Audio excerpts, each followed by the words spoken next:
मोहतरम हज़रात, सामीन किराम, अज़ीज़ साथियों, पिछले हफ्ते औलाद के हुकूक़ों के बारे में बतलाया कि माँ बाप के ऊपर औलाद के क्या क्या हक़ हैं, और मैंने बतलाया था कि अगर हर माँ बाप अपनी औलाद के हुकूक़ों को पूरा अदा करे तो इंशाअल्लाह फिर यह औलाद हमारी नाफरमान नहीं बनेगी। माँ बाप अक्सर गलती इसमें कर जाते हैं जो अपनी औलादों के हुकूक़ों को पूरा नहीं करते। अल्लाह रब्बुल इज़्ज़त ने जहाँ औलाद के ऊपर माँ बाप के हुकूक़ रखे हैं, वहीं परवरदिगार आलम ने माँ बाप पर औलाद के हुकूक़ रखे। अगर माँ बाप औलाद के हुकूक़ अदा नहीं करेंगे तो कल क़यामत के दिन उन माँ बाप की भी पकड़ होगी, और अगर औलाद अपने माँ बाप के हुकूक़ को अदा नहीं करेंगे तो इनकी भी पकड़ होगी। बतलाया था मैंने, अपने बच्चों का अच्छा से अच्छा नाम रखें। जब वो पैदा हो तो उसके कान में अजान पहुंचाना, सीधे कान में अजान और उल्टे कान में तकबीर। जब वो 7 दिन का हो जाए तो उसका अकीक़ा करना।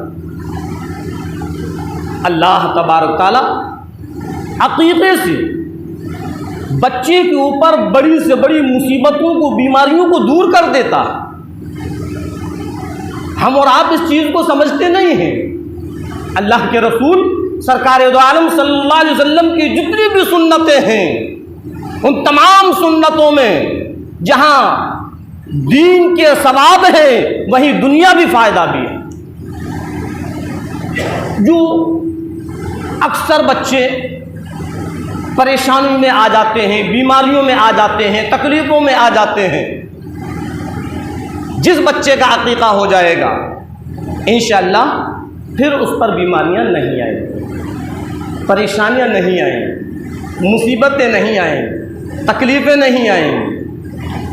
हज़ारों रुपया हम खर्च तो कर देते हैं, लेकिन उन्हीं हज़ारों रुपये को अगर सही तरीके से हम खर्च करें तो इसमें आखिरत का भी फ़ायदा और दुनिया का भी फ़ायदा।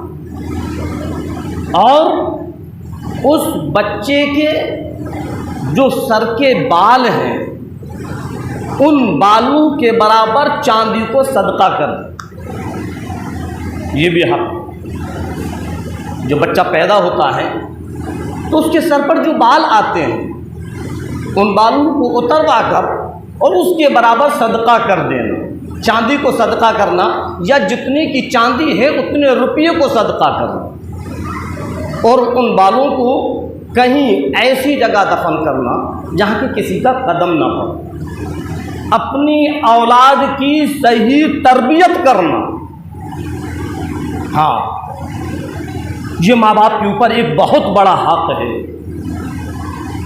नाम रख लेंगे, अजान भी कानों में हो जाएगी, तकबीर भी हो जाएगी। बहुत से ऐसे माँ बाप हैं जो अकीक़ा भी कर देते हैं, और बहुत से ऐसे माँ बाप हैं जो बालों के बराबर चांदी भी सदका कर देते हैं। लेकिन एक जो सबसे बड़ा हक है औलाद का, माँ बाप उसमें कोताही कर जाते हैं, अपने बच्चे की सही तरबियत करना। सही तरबियत का मतलब क्या है? उसको सिखलाना, उसको बतलाना, दीन क्या है, मज़हब इस्लाम क्या है, कुरान क्या है, अल्लाह के रसूल सरकार दो आलम सल्लल्लाहु अलैहि वसल्लम के फरमान क्या है, अल्लाह का फरमान क्या है, ऐसी उसकी तरबियत करना, ऐसी तरबियत करना जो कि सारी की सारी चीज़ें उसके सामने आईना हो जाए।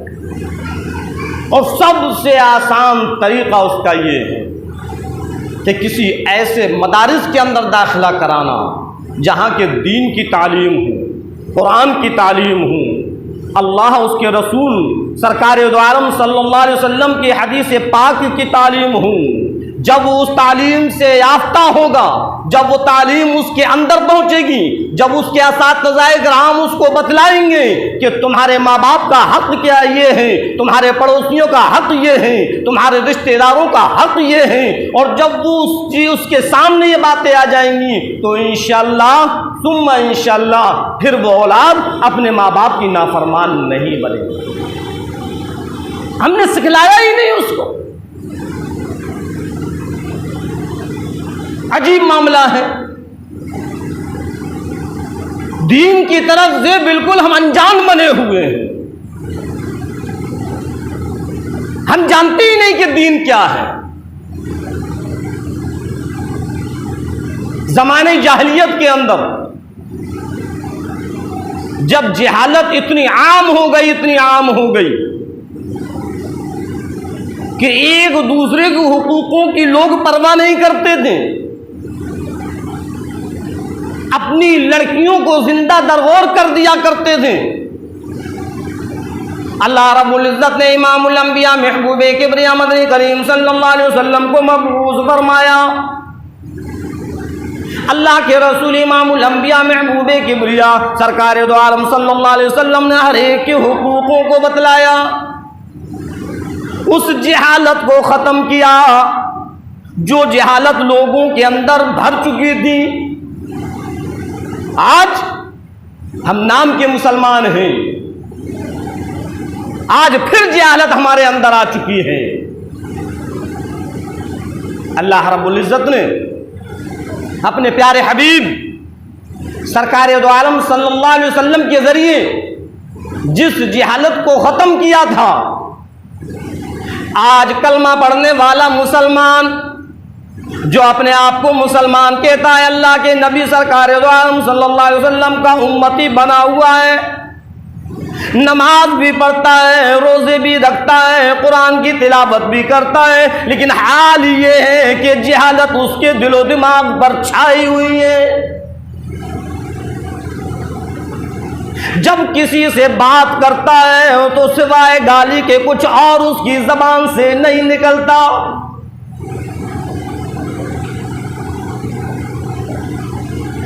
जब किसी से बात करता है तो झूठ उसकी जबान से निकलता है, जब किसी से वादा करता है तो वादा खिलाफी पहले करता है, जब किसी से झगड़ने पर आ जाए तो गालियों की बौछार उसकी जबान पर आ जाती है। क्या है ये तीनों के तीनों निशानी मुनाफिकीन की निशानियां हैं। इरशाद फरमाया परवरदिगार आलम ने फी कुलूबिहिम मरज़ुन फज़ादहुमुल्लाहु मरज़ा वलहुम अज़ाबुन अलीमुन बिमा कानू यक्ज़िबून। आज जो मुनाफिकीन का हाल था, आज मुसलमानों का वो हाल बना हुआ। तीन निशानियां बतलाई, तीन अलामतें बतलाई मुनाफिकीन के अंदर। जो तीन निशानियां हुआ करती थी, इज़ा हदसा कज़ब, जब वो बात करते थे तो झूठ बोलते थे। व इज़ा वअदा अखलफ, और जब किसी से वादा करते थे उसको खिलाफ किया करते थे, उसको पूरा नहीं करते थे। जब वो झगड़ा करते थे तो गालियां दिया करते थे। 15वीं सदी के मुसलमान जरा गौर कर, आज ये तीनों की तीनों निशानियां तेरे अंदर खुद मौजूद हैं। लोगों को धोखा देना उनकी फितरत थी, लोगों को फरेब लाना उनकी फितरत थी। नए नए तरीके, नए नए हथकंडे अपनाते थे, किसी तरीके से इनको धोखा दिया जाए, किस तरीके से इनके साथ फरेब किया जाए। अल्लाह के रसूल इमामुल अंबिया महबूबे किबरिया सरवर कौनैन सल्लल्लाहु अलैहि वसल्लम को परवरदिगार आलम ने बाखबर कर दिया, फी कुलूबिहिम मरज़ुन फज़ादहुमुल्लाहु मरज़ा। ए अल्लाह के नबी, इनके दिलों के अंदर ये बीमारी है, ये इस बीमार का शिकार हैं कि लोगों को धोखा देते हैं, झूठ बोलते हैं, गालियां बकते हैं, वादा खिलाफी किया करते हैं। ये सारी की सारी चीजें मुनाफिकीन की होती हैं। आज अल्लाह माफ करे, अल्लाह माफ करे, मुसलमानों के अंदर ये सारी की सारी चीजें मौजूद हैं। जमाने जाहिलियत में जिस तरीके से दूसरों के हुकूकों को, एक दूसरों के हुकूकों को दबाया जाता था, आज मुसलमान भी एक दूसरे के हुकूकों की परवाह नहीं कर रहा। ऐसी जहालत थी, ऐसी जहालत थी कि अपनी औलादों को, अपनी लड़कियों को जिंदा दरगोर कर दिया करते थे। अल्लाह के रसूल इमामुल अंबिया महबूबे किबरिया मदनी करीम सल्लल्लाहु अलैहि वसल्लम की खिदमत में एक सहाबी रसूल हाजिर हुए। सहाबी रसूल अर्ज करने लगे, इमामुल अंबिया ऐ सरवर कौनैन सल्लल्लाहु अलैहि वसल्लम, मैं अपनी गलती पर शर्मिंदा हूँ, मैं अपनी गलती पर पशेमान हूँ, मैं बड़ी फिक्र में पड़ा हुआ हूँ, न मालूम परवरदिगार आलम मेरी गलती को माफ करेगा या नहीं। अल्लाह के रसूल सरकार दो आलम सल्लल्लाहु अलैहि वसल्लम ने पूछा कि क्या बात है। अल्लाह के नबी, मेरी जबान नहीं उठती, किस तरीके से बयान करूँ। सरकार दो आलम सल्लल्लाहु अलैहि वसल्लम ने फरमाया, क्या बात है, कौन सी ऐसी गलती है जिससे तुम परेशान हो, कौन से ऐसा गुनाह है। ए अल्लाह के नबी, मुझसे बहुत बड़ा गुनाह हो चुका है, मुझसे बहुत बड़ी खता हो चुकी है, अल्लाह कैसे माफ करेगा, जरा मुझको बतलाओ कि अल्लाह मेरे इस गुनाह को माफ कर देगा। सरकार दो आलम सल्लल्लाहु अलैहि वसल्लम ने फरमाया कि बतलाओ कौन सा गुनाह है। साहबी रसूल अर्ज करने लगे, अल्लाह के नबी, मैंने 8 लड़कियों को जिंदा दरगोर किया, अपने हाथों से मैंने अपनी लड़कियों को दफन कर दिया। अल्लाह माफ करे, कैसी जहालत थी कि बाप खुद अपने हाथों से अपनी लड़कियों को जिंदा दफन कर दिया करते थे। और ये सिलसिला शुरू कहां से हुआ? आखिर ये बात पैदा कैसे हुई कि अपनी लड़कियों को जिंदा दफन कर दो? कहां से ये बात चली? अहले अरब के अंदर दो कबीले थे। एक कबीले की लड़कियों को दूसरे कबीले के लोग उठाकर ले गए। अब इनको तेश आया, गुस्सा आया, और फिर उन्होंने कहा कि भाई हमारी लड़की वापस करो। कुछ दिन तक, कुछ अरसे तक वो वहां रहती रही। फिर उन्होंने कहा कि अच्छा ठीक है, लड़की से पूछ लिया जाए, वो जहां रहने को तैयार हो। लड़की से पूछा तो लड़की कहने लगी जब मैं इतने दिन से यहाँ हूँ तो अब यही सही हूँ। बस उनके जहनों के अंदर ये बात आ गई कि लड़की तो बड़ी बेगैरत होती है, अगर ये पैदा हो जाए तो उसको उसी वक्त दफन कर दिया जाए। इसने अपने माँ बाप की इज्जत को नहीं समझा और वहाँ से ये सिलसिला चला।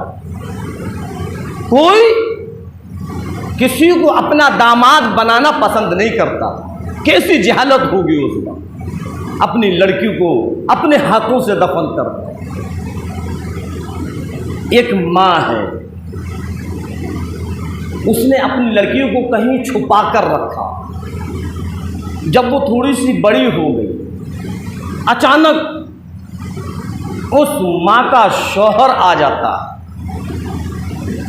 उसने अपने आंगन में उस लड़की को खेलते हुए देखा। कौन है ये? कहने लगा माशाल्लाह बड़ी खूबसूरत बच्ची है। किसकी बच्ची है? अब उस माँ ने यह सोचा कि हो सकता है इसके दिल के अंदर रहम आ जाए और उसकी ज़बान से ये निकल गया कि ये आप ही की बच्ची है।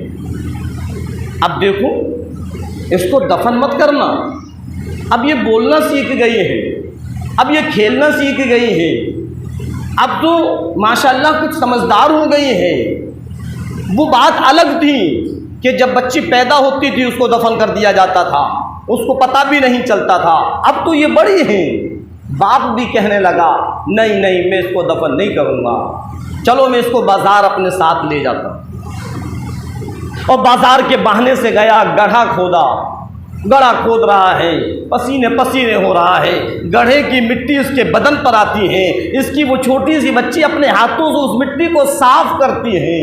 ए अब्बू जान, थोड़ी देर आराम कर लीजिए, आपको थकावट हो गई है, आप पर पसीना इतना आ रहा है। अपने हाथों से, नन्हे नन्हे हाथों से उस पसीने को पोंछ रही है, उस मिट्टी को हटा रही है। जब गड्ढा खोद देता है तो उसके दिल के अंदर कोई रहम नहीं था। उसने अपने हाथों से उसको पकड़ा और उसके गड्ढे के अंदर डाला और उस पर मिट्टी डालना शुरू कर दी। लड़की चिल्लाती रही, लड़की रोती रही, लड़की बिलखती रही और वो उसको दफन कर कर आ गया। ऐसी जहालत। साहबी रसूल कहने लगे अल्लाह के रसूल इमामुल अंबिया महबूब किबरिया मदनी करीम सल्लल्लाहु अलैहि वसल्लम, मैं हैरान हूँ, परेशान हूँ, मैं अपनी गलती पर बड़ा शर्मिंदा हूँ। अल्लाह मुझको कैसे माफ़ करेगा? 8 लड़कियों को मैंने अपने हाथों से दफन किया।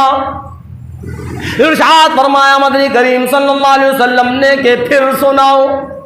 बार बार सरकार उसके इस किस्से को सुनते और इतना रोते, आंखों से इतने आंसू निकलते कि आपकी दाढ़ी मुबारक आंसुओं में तरबतर हो गई। कैसी जहालत! ए अल्लाह के नबी जरा बतलाओ तो सही, क्या मेरी मगफिरत हो जाएगी? क्या मेरे गुनाहों को रब माफ कर देगा? क्या मेरी गलती को परवरदिगार आलम माफ कर देगा? अल्लाह के रसूल सरकार दो आलम सल्लल्लाहु अलैहि वसल्लम ने फरमाया कि ये सब इस्लाम से पहले था। ये सब इस्लाम से पहले था। जब तुम इस्लाम में दाखिल नहीं हुए थे, जब इस्लाम के अंदर आ गए, ईमान ले आए, तो ईमान से पहले जितनी भी चीज़ें हैं अल्लाह सारे गुनाहों को माफ़ कर देगा। अल्लाह के नबी कल क़यामत के दिन जब वो 8 लड़कियां मैदान हश्र में जब वो खड़ी होंगी और वो कहेंगी कि ए रब, मेरे इसी बाप ने हमको जिंदा दरगोर किया। अल्लाह के नबी, अल्लाह मुझको माफ़ कर देगा? अल्लाह के रसूल सरकार दो आलम सल्लल्लाहु अलैहि वसल्लम ने फरमाया कि इस्लाम लाने से पहले इस्लाम एक ऐसा मज़हब है कि जितनी भी गलतियां हैं, जितने भी गुनाह हैं, जितनी भी खताएं हैं, शिर्क हैं, सब इस्लाम लाने के बाद अल्लाह माफ़ कर देता है। और बच्चा, जवान, बूढ़ा जब इस्लाम ले आता है तो ऐसा हो जाता है जैसे कि अभी पैदा हुआ है, इससे कोई गुनाह हुआ ही नहीं। और इसी तरीके से अल्लाह रब्बुल इज़्ज़त ने हज के लिए बतलाया कि जब बंदा हज करने के लिए जाता है और जब वो हज कर लेता है तो अल्लाह उसके सारे गुनाहों को माफ़ कर देता है, उसकी सारी खताओं को माफ़ कर देता है, सारी की सारी लग़्ज़िशों को माफ़ कर देता है। और वह ऐसे हो जाता है, अल्लाह के रसूल सरकार दो आलम सल्लल्लाहु अलैहि वसल्लम ने फरमाया, वो ऐसे हो जाता है जैसे कि अभी पैदा हुआ है, बिल्कुल पाक और साफ होकर जब वो अपने घर पर लौटता है। लेकिन अफसोस हमारी जिंदगियों पर कि हम अपने घरों में आने के बाद फिर हम गुनाहों के अंदर मुलव्विस हो जाते हैं, फिर हम अल्लाह की नाफरमानियों में आ जाते हैं, फिर हमारी ज़बानों पर गालियां शुरू हो जाती हैं, फिर हम बेफिक्र होकर और अपनी नमाजों को छोड़ने लगते हैं, अज़ान की आवाज़ सुन रहे हैं और उसके बाद सुनने के बावजूद फिर भी हमारे कदम मस्जिदों पर नहीं जाते। ऐ लोगों, ईमान वालों, मुसलमानों, मोमिनों, ज़रा गौर तो करो, परवरदिगार आलम के घर का दीदार करने के बाद, इमामुल अंबिया महबूबे किबरिया सरवरे कौनैन सल्लल्लाहु अलैहि वसल्लम के रोज़े अक़दस का दीदार करने के बाद फिर तुम गुनाहों के अंदर आ जाते हो। शर्म नहीं आती? कैसे तुम्हारी ज़बानों पर गालियाँ आ जाती हैं, कैसे ज़बानों से तुम्हारी गालियाँ निकलती हैं। ज़रा इतना भी एहसास नहीं होता कि जब अल्लाह के सामने खड़े होगे, अगर अल्लाह ने कह दिया, ओ मेरे बंदे, मैंने तुझको जब गालियों से पाक और साफ कर दिया था, जुए शराब से तुझको पाक और साफ कर दिया था, शेर सारी की सारी तेरी गंदगी मैंने धो दी थी, उसके बाद फिर तू गंदगी में क्यों गया? है कोई जवाब? बड़े बड़े हाजियों को हमने देखा, अल्लाह माफ करे, अल्लाह माफ करे, मैं किसी पर तनकीद नहीं करता, लेकिन जो हकीकत है वो बतला रहा हूं। मजहब इस्लाम को बदनाम कर कर रख दिया। जब गैर इस हाजी पर नजर डालते हैं, चेहरे पर टोपी नहीं, सर पर टोपी नहीं, चेहरे पर दाढ़ी नहीं और इस्लामी लिबास नहीं, अजान की फिक्र नहीं, जबान पर गाली तो ऐसे निकलती है जैसे कि ये मुसलमान है ही नहीं। तो फिर लोग क्या कहते हैं, हमने बड़े बड़े हाजियों को देख लिया। अल्लाह माफ करे, अल्लाह माफ करे, ऐसे ऐसे अल्फाज निकालते हैं कि हाजी की बात मत करना, उससे ज्यादा दगाबाज कोई नहीं, उससे ज्यादा धोखेबाज कोई नहीं, उससे ज्यादा फरेबी कोई नहीं। और एक चीज और बतलाऊं, ये सिर्फ हाजियों के साथ खास नहीं है, ये 15वीं सदी के हर मुसलमान का हाल यही हो गया है। जब कोई बात निकलती है तो पहले उसकी जबान से गाली निकलती है। जब किसी से वो वादा करता है तो उस वादे की वो परवाह नहीं करता। अजान सुनकर तो ऐसा हो जाता है जैसे कि इसने अजान को सुना ही नहीं। घर के दरवाजों पर बैठे हुए, होटलों पर बैठे हुए, पटरियों पर बैठे हुए, बाजारों के अंदर सैर व तफरी में लगे हुए, लेकिन कभी इसके दिलो दिमाग पर यह बात ना आई कि लाओ अल्लाह के फरीज़े को अदा कर लिया जाए। कभी भी इसने अपने घर की फिक्र न ली। अरे औलाद की तरबियत कैसे करेगा जबकि खुद अपनी इसकी फिक्र नहीं, खुद इसको अपनी फिक्र नहीं, औलाद की तरबियत कैसे करेगा। और फिर ये कहता है कि औलाद मेरी नाफरमान है, फिर ये कहता है कि औलाद मेरी बात नहीं मानती, फिर ये कहता है कि औलाद मुझ पर हाथ उठाती है। अरे तूने औलाद की तरबियत कहां करी। हाँ, अल्लाह के रसूल सरकार दो आलम सल्लल्लाहु अलैहि वसल्लम ने फरमाया कि छोटों पर शफकत करो, छोटों पर शफकत करो और बड़ों का अदब करो, उलमाए दीन की कदर करो। सरकार दो आलम सल्लल्लाहु अलैहि वसल्लम का फरमान है। तो हमारी औलाद है, हमें उन पर जुल्म करने की इजाज़त नहीं है। हाँ, अपनी औलाद पर जुल्म मत करो, शफकत करो। नसीहत करना अलग चीज़ है और जुल्म करना अलग चीज़ है। किसी बात पर हमें गुस्सा आया और फिर ऐसा जुनून सवार हो गया कि हमने जो उसकी पिटाई लगाना शुरू की, तो बस हाथ रुकता ही नहीं। तो ये नसीहत नहीं है, ये औलाद पर जुल्म है। हाँ, जुल्म है।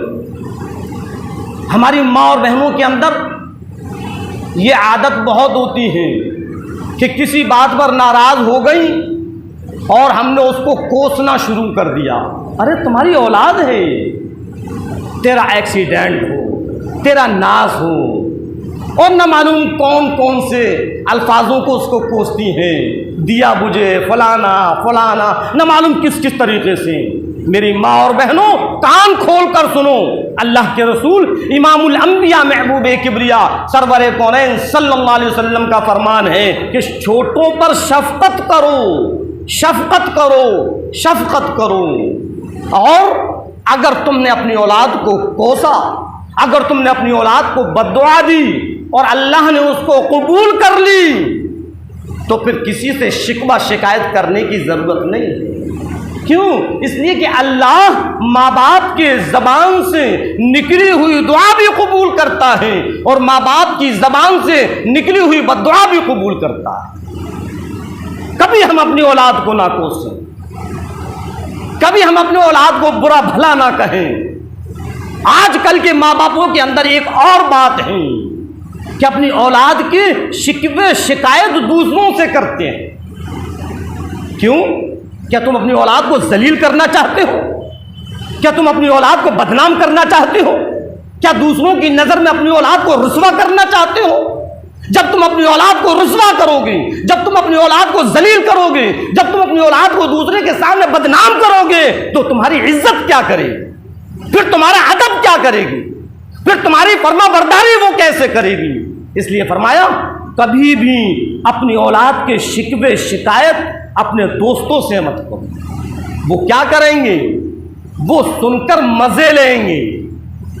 जब तुम अपने दोस्तों से जब उस औलाद के शिकवे शिकायत करोगे, तो फिर वो सुनकर मजे लेंगे, और जब वो तुम्हारी औलाद जब निकलेगी सामने, तो फिर वो उसको ताना देंगे। जब वो ताना देंगे, वो उसको बुरा लगेगा, और फिर उसके दिल में यह बात होगी कि देखो कैसा मेरा बाप है, कैसा मेरा बाप है, मैं अपने बाप की वजह से ये ताने बर्दाश्त कर रहा हूं। इसलिए फरमाया कि कभी भी याद रखना, कभी भी अपनी औलाद की बदनामी मत करो। हाँ, अपनी औलाद को आंखों से डराओ, और ये सारी की सारी चीज़ों की ज़रूरत ही नहीं पड़ेगी अगर सही तरबियत हम उसकी कर लें। और सही तरबियत कब होगी? जबकि खुद हम अमल पर होंगे। अब जब हमारी औलाद देखती है कि हमारे अब्बा जान खुद नमाज नहीं पढ़ते, तो हम क्या पढ़ें? जब अपनी आंखों से देख रही है, अपने कानों से सुन रही है कि अम्मा भी गालियां बक रही है, बड़ा भाई भी गालियां बक रहा है, बाप भी गालियां बक रहा है, तो वो भी बकना शुरू कर देती है या नहीं? जब हम अमल पर होंगे तो फिर हमारी औलाद अमल पर होगी, फिर हम जो तरबियत उसकी करेंगे तो उसके अखलाक बनेंगे, उसका मुआशरा बनेगा, उसका किरदार बनेगा। जब उसकी तरबियत सही हो, और तरबियत सही करने के लिए हमें अपनी इस्लाह करना पड़ेगी, हमें अपनी फिक्र करना पड़ेगी, हमें अपने अंदर बदलाव लाना पड़ेगा, हमें गलतियों से, गुनाहों से, लग़्ज़िशों से, कोताहियों से रुकना पड़ेगा, वरना हमको देखकर हमारी औलाद भी बिगड़ जाए। तो औलाद का सबसे अहम जो हक है वो औलाद की तरबियत है। मेरे मोहतरम बुजुर्गों, दोस्तों, अजीज साथियों, कल क़यामत के दिन ये औलाद हमारा गिरेबान पकड़ेगी कि अल्लाह, ये हमारे वो माँ बाप हैं जिन्होंने हमारी तरबियत ही नहीं सही नहीं। अपने घरों के अंदर मैंने बतलाया था, एक दिन सुबह की तफसीर में बतलाया था, यह जुमे के बयान में बतलाया था, लेकिन मैंने बतलाया था कि अपने घरों के अंदर अपने बच्चों के सामने दीन की तालीम करो। कभी मसले मसाइलों को लेकर बैठ जाओ, कभी कुरान लेकर बैठ जाओ कि लाओ कुरान सुने कि आज किस किस का कुरान सही है। कभी सहाबा और सहाबियाओं के वाक़यात लेकर बैठ जाओ, ताकि उन वाक़यातों को सुनकर हमारे घरों के फर्दों के अंदर भी ये चीज़ पैदा हो जाए कि उन्होंने कैसी कैसी इस इस्लाम के लिए कुर्बानियाँ दी।